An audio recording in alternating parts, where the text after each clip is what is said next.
सूरदास का जीवन परिचय और संबंधित महत्वपूर्ण प्रश्नोत्तर की श्रृंखला में अगला प्रश्न लेते हैं। गोपियों द्वारा उद्धव को भाग्यवान कहने में क्या व्यंग्य नीत है? गोपियों ने उद्धव को भाग्यवान कहकर उन पर तीखा व्यंग्य किया है। उनको स्नेह के बंधन से मुक्त कहकर वस्तुत वे उन्हें अभागा सिद्ध करना चाहती है। उद्धव भले ही बड़े ज्ञानी और योगी हो, लेकिन वह प्रेम की मार्मिक अनुभूति से वंचित है। जो व्यक्ति किसी का प्रेम न पा सका वह गोपियों की दृष्टि में अभागा है। भाग्यवानों को ही जीवन में प्रेम रस का आनंद प्राप्त होता है। अगला प्रश्न लेते हैं हम। अगला प्रश्न है, उद्धव के व्यवहार की तुलना किस किस से की गई है? उद्धव के व्यवहार की तुलना गोपियों ने दो वस्तुओं से की है। पहली, जल के भीतर रहकर भी जल से अप्रभावित रहने वाले कमल के पत्ते से। दूसरी, जल में रखी तेल की गागरी से, जिस पर जल की एक बूंद भी नहीं ठहर पाती। उद्धव भी संसार के बीच रहते हुए सांसारिक विषयों से मुक्त है। ज्ञान के अहंकार में वे प्रेम के पवित्र अनुभव से वंचित रह गए। अगले प्रश्न की तरफ पढ़ते हैं। गोपियों ने किन किन उदाहरणों के माध्यम से उद्धव को उलाहने दिए? गोपियों ने उद्धव से कहा कि उनकी प्रेम भावनाएं मन की मन में ही दब कर रह गई। श्री कृष्ण के व्यवहार ने उनके सारे सपने चूर कर दिए। गोपियाँ कहती हैं, अब तक हम श्री कृष्ण द्वारा दी गई मथुरा से लौटने की अवधि पूरा होने पर उनके आगमन के आशा में वियोग की व्यथा सहन कर रही थी, किंतु आपके इस योग संदेशों ने तो हमारी विरहग्नि को और भी दहका दिया है। गोपियाँ आगे कहती है, श्री कृष्ण ने प्रजा की रक्षा का धर्म भुलाकर योग संदेश की धारा बहाकर हमें कष्ट दिया है। आपने भी अपने मित्र को सही परामर्श नहीं दिया। हे उद्धव, पहले के भले लोग तो परोपकार के लिए हर समय तत्पर रहते थे। आपको योग संदेश में तो परोपकार की कोई बात ही नहीं रही है। राज धर्म तो यही है कि प्रजा को सताया न जाए। फिर आप अपने मित्र श्री कृष्ण को क्यों नहीं बताते कि हम गोपियों को क्यों सता रहे हैं? अगले प्रश्न की तरफ बढ़ते हैं। अगला प्रश्न है, उद्धव द्वारा दिए गए योग के संदेश ने गोपियों की विरहाग्नि में घी का काम कैसे किया? श्री कृष्ण के मथुरा चले जाने पर गोपियाँ उनके वियोग से व्यथित रहती थी। वे श्री कृष्ण के लौट आने की आशा पर विरह की तपन को झेल रही थी, लेकिन उद्धव के योग संदेश ने उनकी विरह अग्नि को भड़काने में वही काम किया जो आग की तेज लपटें जलाने में घी काम करता है। उसी प्रकार योग संदेश उद्धव के द्वारा जो लाया गया था वो गोपियों के विरह अग्नि में घी का काम करता है। अगले प्रश्न की ओर चलते हैं। अगला प्रश्न है, मर्यादा न लय के माध्यम से कौन सी मर्यादा न रहने की बात की जा रही है? प्रेम की मर्यादा है परस्पर विश्वास और पूर्ण समर्पण। अविश्वास और स्वार्थ प्रेम के शत्रु है। छल, कपट, चतुराई और दुराव प्रेम की मर्यादा को भंग कर देते। श्री कृष्ण ने वचन तो तोड़ा ही, योग संदेश भिजवा कर गोपियों के विश्वास को भी भंग कर दिया। वह प्रेम निभाने में पूरी तरह असफल सिद्ध हुए। मर्यादा न लय के माध्यम से प्रेम की मर्यादा नष्ट होने की बात की जा रही है। अगले प्रश्न की तरफ बढ़ते हैं। अगला प्रश्न है, कृष्ण के प्रति अपने अनन्य प्रेम को गोपियों ने किस प्रकार अभिव्यक्त किया है? गोपियाँ श्री कृष्ण की अनन्य प्रेमिकाएं हैं। उन्होंने कृष्ण के प्रति अपने प्रेम भाव को अनेक रूपों में व्यक्त किया है। उनके अनन्य प्रेम के साक्षी हैं। गोपियाँ उद्धव से कहती हैं कि श्री कृष्ण के प्रेम में उसी प्रकार बंधी हुई हैं जैसे चींटी गुड़ के साथ पक जाती है, गुड़ के चिपक कर अपना प्राण त्याग देती है, वैसे ही वो श्री कृष्ण से प्रेम करती है। श्री कृष्ण को हमने अपने मन में उसी प्रकार सदा के लिए बसा लिया जैसे हरिल नामक पक्षी लकड़ी को सदैव अपने पंजों में जकड़े रहता है। हम अब तक श्री कृष्ण के मथुरा से लौट कर आने की आशा में उनके वियोग के कष्ट को सहन कर रही हैं। आपके द्वारा दिया गया योग साधना का उपदेश हमको कड़वी ककड़ी के समान लगता है, और जो कभी न देखा है न सुना है किस प्रकार की बीमारी प्रतीत होता है। अगला प्रश्न है, गोपियों ने उद्धव से योग की शिक्षा कैसे लोगों को देने की बात कही है? गोपियों ने उद्धव से कहा कि वह अपने योग की शिक्षा उन लोगों को जाकर दे जिनके मन चलायमान है, अस्थिर है और जो प्रेम में एक निष्ठ नहीं है। भटका और अस्थिर मन वालों के लिए उनकी योग की शिक्षा हितकारी और लाभप्रद सिद्ध हो सकती है। तो जिनके मन चक्री है, जिनके मन भटक गया है, जिनका मन अस्थिर है, उन लोगों को गोपियों ने योग का संदेश देने की बात की है। अगले प्रश्न की ओर बढ़ते हैं। अगला प्रश्न है, गोपियों को कृष्ण में ऐसे कौन से परिवर्तन दिखाई दिए जिनके कारण वे अपना मन वापस पा लेने की बात कहती है। गोपियाँ श्री कृष्ण से प्रेम करती थी, उस उनका मन माखन चोर श्री कृष्ण ने चुरा लिया था। तब श्री कृष्ण सच्चे प्रेमी थे, मथुरा जाकर वे बदल गए हैं। प्रेम की सरलता त्याग कर उन्होंने राजनीति का छल कपट अपना लिया है।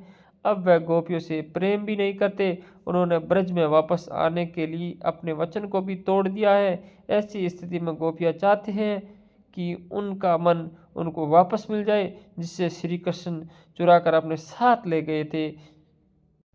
अगला प्रश्न है, गोपियों ने अपने वाक चातुर्य के आधार पर ज्ञानी उद्धव को परास्त कर दिया, उनके वाक चातुर्य की विशेषताएं बताइए। संकलित पदों में गोपियों के उद्धव के साथ जो संवाद प्रस्तुत हुए हैं, उनसे गोपियों के वाक चातुर्य, विदग्धता और प्रगल्भता में कोई संदेह नहीं रह जाता। उद्धव गोपियों के आरोपों, व्यंग्यों और कटाक्षों का प्रतिरोध करते या तर्क देते नहीं दिखाई देते। उनके पास गोपियों के तर्कों और शंकाओं का कोई समाधान नहीं है। उद्धव ज्ञानी है, योगी है, लेकिन गोपियों के तर्क और मार्मिकता से पूर्ण संवाद उनको निरुत्तर कर देते हैं। गोपियों के वाक चातुर्य के सामने ज्ञानी उद्धव हथियार डाल देते हैं और वो निरुत्तर हो जाते हैं। उनके पास गोपियों को देने के लिए कोई उत्तर सहज नहीं बचता। अगला प्रश्न है, संकलित पदों को ध्यान में रखते हुए सूर के भ्रमर गीत की मुख्य विशेषता बताइए। तो भ्रमर गीत प्रसंग सूरदास जी की एक ऐसी अनूठी योजना है जिसने सैकड़ों वर्षों से काव्य प्रेमियों को आनंदित किया है। इस प्रसंग की अग्रलिखित विशेषताएं है, यह प्रसंग सूर सागर का वह भाग है जिसमें उद्धव और गोपियों के मध्य संवादों की योजना की गई। एक मोहरे को माध्यम बनाकर गोपियों ने उद्धव और कृष्ण को अपने व्यंग्य और कटाक्षों का निशाना बनाया। इस कारण इस प्रसंग को भ्रमर गीत नाम दिया गया है। भ्रमर गीत में सूरदास जी का उद्देश्य ज्ञान और योग पर प्रेमाश्रित भक्ति भावना की सुगमता और श्रेष्ठता सिद्ध करना रहा है। भ्रमर गीत में वियोग श्रृंगार रस की उत्कृष्ट और मनोहरी व्यंजना हुई है। गोपियों की वीर्य व्यथा के साथ ही उनके वाक चातुर्य, प्रगल्भता, व्यंग्य, कटाक्ष, आरोप, आशा, निराशा, विवशता, उपालंब, अनुरोध आदि विविध मनोभाव का हृदय स्पर्शी चित्रण हुआ है। भ्रमर गीत की भाषा सरस साहित्य की ब्रजभाषा है। लोकोक्तियों और मुहावरों के प्रयोग से वह सशक्त हो गई है। भ्रमर गीत को सूर ने सभी प्रमुख अलंकारों से विभूषित किया है। भ्रमर गीत के सभी पद संगीत में हैं जो गाए जा सके। अगला प्रश्न है, उद्धव ज्ञानी थे, नीति की बातें जानते थे, गोपियों के पास ऐसी कौन सी शक्ति थी जो उनके वाक चातुर्य में मुखरित होती। उद्धव ज्ञानी और नीतिज्ञ अवश्य थे, लेकिन प्रेम के क्षेत्र में उनका अनुभव शून्य था। यदि उनके सामने कोई ज्ञानी और तर्क कुशल व्यक्ति होता तो वह शायद उससे अपने ज्ञान और तर्क शक्ति से परास्त कर देते, परंतु उनके सामने तो व्यंग्य और कटाक्ष में पारंगत, प्रेम में समर्पित गोपियाँ थी। उनके पास न शास्त्रीय तर्क का बल था और न नीति का। वे तो प्रेम के ब्रह्मास्त्र को लेकर उद्धव के सामने डटी हुई थी। निश्चल, निष्काम और एकनिष्ठ प्रेम ही उनकी शक्ति था, जिसके समक्ष उद्धव का सारा ज्ञान और नीतिज्ञता ऐसी खड़ी दिखाई देती है। अगला प्रश्न है, गोपियों को उद्धव द्वारा दिया गया योग का संदेश कैसा लगता है और क्यों। गोपियों को उद्धव का योग संदेश कड़वी ककड़ी जैसा अप्रिय और कष्टदायक लगता है। वे तो श्री कृष्ण के मधुर साकार स्वरूप की उपासिका है। योग साधना तो श्री कृष्ण से योग कराने वाली और कष्ट साध्य है। जिस प्रकार कड़वी ककड़ी मुंह में जाते ही उसे कड़वाहट से भर देती है और मनुष्य उसे तुरंत थूक देता है, उसी प्रकार योग का संदेश गोपियों के जूझ को निराशा और कष्ट से भर रहा है। वे उसे स्वीकार नहीं कर पा रही है। अगला प्रश्न है, ना ही परत कही मैं गोपियाँ अपनी व्यथा क्यों नहीं कह पा रही है। प्रेमी अपने मन की व्यथा अपने प्रिय पर ही प्रकट करता है। किसी अन्य के सामने अपनी विरह व्यथा सुनाने में संकोच आड़े आता है, उसे लज्जा आती है। गोपियाँ भी इसी कारण व्याकुल हैं। वे अपने विरह व्यथा किसे सुनाई। उद्धव को सुनाने से कोई लाभ नहीं, क्योंकि वह तो ज्ञान मार्गी योगी हैं। उन्होंने प्रेम की नदी में पैर तक नहीं डुबोया है, वे भला उनकी व्यथा को कैसे समझ पाएंगे। अगला प्रश्न है, प्रीति नदी में पाऊ न बोरियों में नीत व्यंग्य को स्पष्ट कीजिए। गोपियाँ श्री कृष्ण के प्रेम को एक पवित्र और दिव्य आनंददायिनी नदी के समान मानती हैं। उद्धव को इसमें स्नान तो क्या, पैर भिगोने तक का सौभाग्य नहीं मिला। इस पर भी गोपियों ने उद्धव को भाग्यशाली कहा है। उनका ये व्यंग्य कथन उद्धव के दुर्भाग्य का ही प्रमाण है। वह जीवन के एक पवित्रतम अनुभव से वंचित व्यक्ति है। अगला प्रश्न है, मन ही महज रही, गोपियों के मन की इच्छा उनके मन में ही क्यों रह गई। गोपियाँ श्री कृष्ण से अत्यंत प्रेम करती थी। वह अपने मन की बात उनसे कहना चाहती थी, परंतु श्री कृष्ण जब मथुरा गए तो पुनः लौट कर ही नहीं आए। गोपियाँ उनके आगमन की प्रतीक्षा करती ही रह गई। उनको अपने मन की व्यथा उनसे कहने का अवसर ही नहीं मिला। इसके कारण गोपियों ने कहा कि मन ही महज रही। अगले प्रश्न की ओर बढ़ते हैं। अगला प्रश्न है, गोपियों को श्री कृष्ण से क्या अपेक्षा थी, योग संदेश का उन पर क्या प्रभाव हुआ।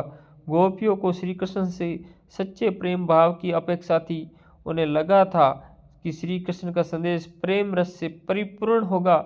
उसमें उन्हें सांत्वना और आश्वासन देने वाली बात होगी। लेकिन इसके विपरीत योग संदेश सुनकर उनका धैर्य टूट गया। उन्हें श्री कृष्ण के प्रेम पर शंका और अविश्वास होने लगा। उन्होंने क्षुब्ध होकर श्री कृष्ण पर राजनीति करने का आरोप लगा दिया। अगला प्रश्न है, गोपियों ने योग संदेश सुनकर कृष्ण पर अनेक आरोप लगाए और आशंकाएं व्यक्त की। आपके अनुसार श्री कृष्ण ने योग संदेश क्यों भिजवाया होगा। कंस वध के पश्चात मथुरा की राजनीतिक स्थिति तथा माता पिता देवकी वसुदेव के प्रति अपने कर्तव्यों के कारण कृष्ण को लगा होगा कि उनका निकट भविष्य में लौट कर जाना कठिन है। अतः उन्होंने अपने विश्वस्त मित्र उद्धव को भेजकर गोपियों का मार्गदर्शन करने का प्रयास किया होगा। उनके प्रेम भाव पर शंका उचित नहीं प्रतीत होती। सूर ने भी मोही ब्रज विसृत नाही जैसे पदों के द्वारा इसकी पुष्टि की है। अगला प्रश्न है, गोपियों के व्यंग्य, कटाक्ष और आरोप सुनकर उद्धव की क्या दशा हुई होगी। कल्पना के आधार पर उत्तर दीजिए। ज्ञानी और योगी उद्धव बड़े आत्मविश्वास और उत्साह के साथ ब्रज में आए होंगे। उन्हें लगा होगा कि अनपढ़ गोपियों को समझाना और संतुष्ट करना कौन सी बड़ी बात है। लेकिन गोपियों से सामना होने पर और उनके व्यंग्य वचनों को सुनकर उन्हें पता चला होगा कि उनका पाला गंवार स्त्रियों से नहीं बल्कि वाक चतुर, प्रगल्भ और प्रेम दीवानी गोपियों से पड़ा है। उनके सहज तर्कों के सामने उनकी बोलती बंद हो गई होगी। उद्धव स्वयं प्रेम के रंग में रंग कर मथुरा लौट गए होंगे। अगला प्रश्न, हारिल की लकड़ी का क्या तात्पर्य है। गोपियों ने कृष्ण को हारिल की लकड़ी क्यों कहा। हारिल पक्षी सदैव एक लकड़ी को अपने पंजे में दबाए रखता है। वह उसे कभी नहीं छोड़ता। गोपियाँ भी सोते जागते दिन और रात श्री कृष्ण की ही रट लगाती रहती है। इस प्रकार श्री कृष्ण को हारिल लकड़ी कहकर गोपियों ने श्री कृष्ण के प्रति अपने अनन्य प्रेम और समर्पण भाव को व्यक्त किया है। अगला प्रश्न है, उद्धव तुम हो अति बड़भागी। गोपियों द्वारा उद्धव को बड़भागी कहने का क्या आशय है। इस पद द्वारा सूरदास क्या संदेश देना चाहते।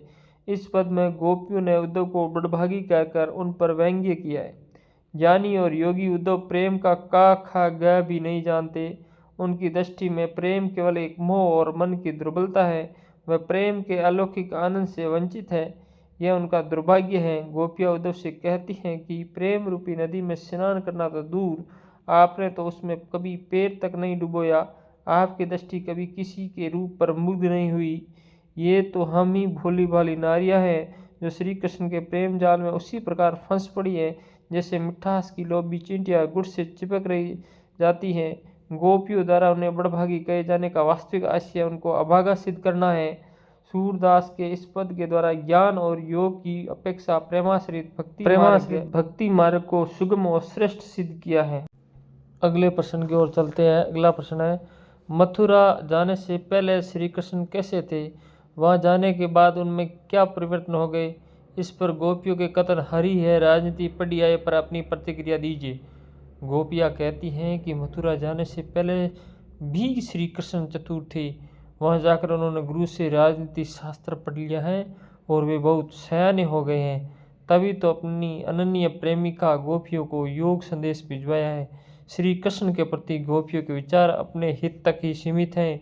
बदली हुई परिस्थिति में श्री कृष्ण का कर्तव्य विस्तृत हो गया है। वह अपना उत्तरदायित्व छोड़कर केवल गोपियों के प्रेम में डूबे नहीं रह सकते।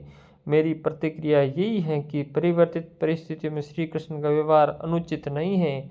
वो जो गोपियों के साथ व्यवहार कर रहे हैं वो उचित है। अगला प्रश्न है, संकलित पदों में भक्ति के किस स्वरूप को प्रतिष्ठित किया गया? भक्ति मार्ग के 3 स्वरूप मान्य रहे, दास्य भाव, सख्य भाव और प्रेम भाव। संकलित पदों में प्रेम भाव की भक्ति को प्रतिष्ठित किया गया। गोपियाँ श्री कृष्ण की अनन्य प्रेमिका हैं। उन्हें श्री कृष्ण का वियोग अत्यंत व्यथित कर रहा है। श्री कृष्ण की उदासीनता का आभास पाकर वे अत्यंत व्याकुल हो गई हैं। वे अपनी मनोभावनाएं व्यक्त नहीं कर पा रही हैं। जागते सोते स्वप्न में और दिन रात उनको कृष्ण कृष्ण की ही रट लगी रहती हैं। जैसे चींटी गुड़ की मिठास की लोभ में फंसकर उसी में लिपटी रह जाती हैं, इसी प्रकार भोली भाली गोपियाँ भी श्री कृष्ण के प्रेम बंधन में बंधकर विवश हो गई हैं। वे किसी भी मूल्य पर श्री कृष्ण से वियोग सहन नहीं कर सकी। इस प्रकार सूरदास ने संकलित पदों में भक्ति के प्रेमाश्रित स्वरूप को ही प्रतिष्ठापित किया या प्रतिष्ठित किया है।